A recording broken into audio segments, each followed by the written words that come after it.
Dear students, welcome to another new class of geography. In this class, we are going to cover the second part of the chapter 6, that is the detailed study of rocks. In today's class, we are going to study in detail about sedimentary rocks.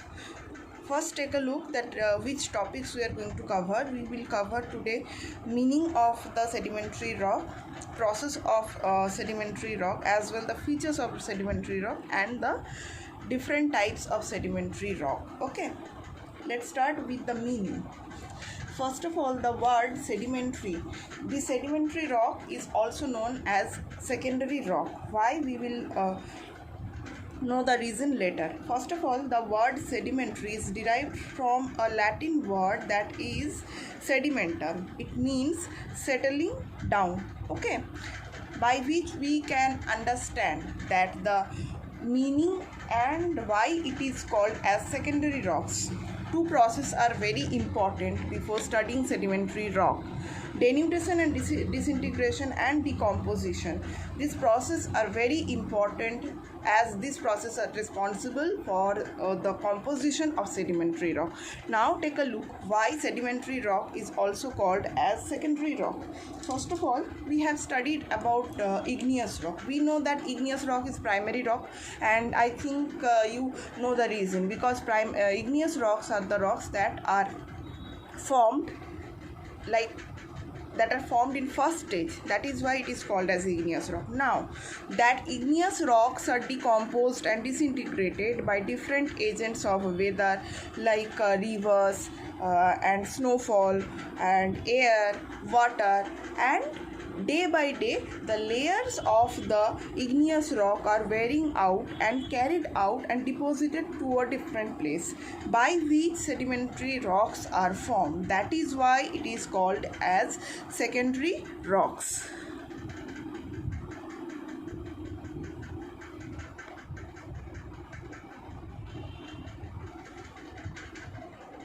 And I told you few processes are very important for studying sedimentary rock, that are denudation, disintegration, denudation, disintegration and decomposition. And I hope you understand why sedimentary rocks is also called as secondary rocks. Okay, you can see over here in our book it is also given in very detail. See, the rocks are formed in layers, okay, and the raw materials provided by the process of weathering, erosion, transportation and deposition. These are the raw materials for forming sedimentary rocks, and this process are the result of the action of the seas and rivers, lakes, glacier and etc. See, the sedimentary rocks are also called as stratified rocks. Why? Because the layers or the strata are quite clearly visible in sedimentary rock. You can see this diagram. Look at this diagram. Okay, the layers are quite visible, and this is a very important feature of identifying sedimentary rocks, right? One of the important features. And the sedimentary rocks are having bedding planes, okay, the loose particles that are consolidated into hard rock by the presence of cementing substance like lime or the presence of overlying deposits. These are separated by bedding planes. Bedding planes are, see, these are the layer, okay, and the lines by which we are separating the layer, that lines are considered as bedding plane. Lithification is a very important process when we are studying about sedimentary rock. Look at what lithification is. Lithification basically is the cementation, compaction and the hardening of the sediment into sedimentary rock. Okay, by this process the loose or the soft sediments are transferred into hard, cemented and compacted sedimentary rocks. Sedimentary rocks cover 75% of the surface of the continent, means it is the mostly available rock that we can avail in our earth. Sedimentary rocks are also called as secondary rocks or derived rocks because they are derived by the denudation of other pre-existing primary or parent rocks. and the sediments accumulate in different layers or strata arranged and one above other. I think you remember that diagram. Then sedimentary rocks, the presence of fossils we can only see on sedimentary rocks. Okay, see the plants, remains of plants and animals are found in between the layers of the sediments or the strata of the sediments. These organic remains or their skeletal impressions are called fossils. Fossils help us to fixing the relative ages of the rock. Means by the help of the fossils we can study the ages of the of that particular rock. Okay, sedimentary rock are classified in few categories on the basis of the nature of sediments, origin, composition and the mode of formation. First of all, we are having mechanically formed sedimentary rocks. The definition is when denudation process is quite active, and denudation process is the responsible factor for the formation of the sedimentary rock, then we can consider it as mechanically formed sedimentary rocks. These are also called as detrital sediments or clastic sediments. For example, we can take the example of conglomerate. Okay, these conglomerates are round pebbles such as these in the bed of the river get consolidated to form a rock called conglomerate. Sandstone is another example. Basically, sandstone is a sedimentary rock formed by the consolidation of the deposition of sand. Clay is also another one example. Many examples are given and their formation process are given. Okay, one more important thing is given over here. The mechanical sediment may also be classified on the basis of the agent. Agent are that elements of the weather that are responsible for the formation. Deposited them.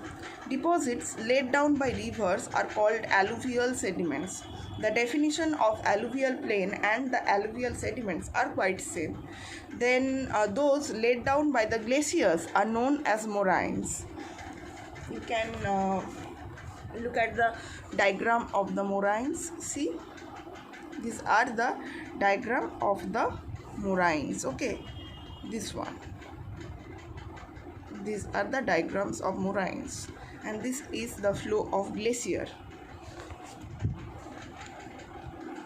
And sand dunes are also another example that is responsible for aeolian deposit. And loess is also a kind of plain area that is also the result of the work of the deposition of wind, and it is soft and porous and is extensive in North China.